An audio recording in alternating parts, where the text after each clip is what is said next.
Let me tell you what is actually happening in the hospital in which I work, was the message from the whistleblower who cannot be identified. Wards are empty.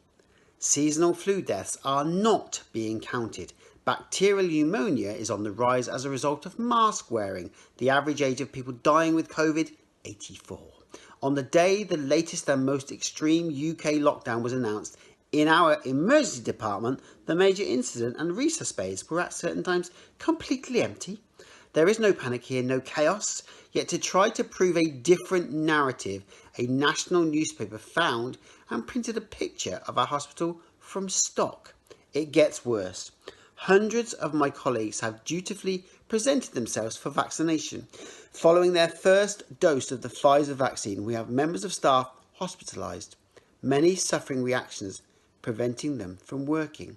The outcome is that we had a record number of agency staff on site, so the unintended consequences of the vaccine has created a staff shortage, ergo a potential crisis all of its own. I doubt our hospital is an isolated case. Tests, you ask? Don't get me started. The reason the UK is in lockdown is because lateral flow tests and PCR tests give false positives. By as much as 70%, increased testing of people that are not ill and have zero symptoms but create false positives give the government false stats. And from this, policy decisions are made. Result, lockdown. Lives devastated, schools closed, businesses going down, a country in a terrible downward spiral. False positives, not possible. We tested kiwi fruit, applesauce, cherry coke, and sorry to say, the urine of a dog, all positive. What does this all mean?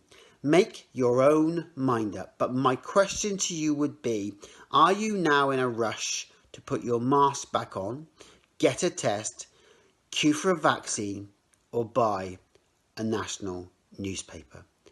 Please get this out, this person asked me.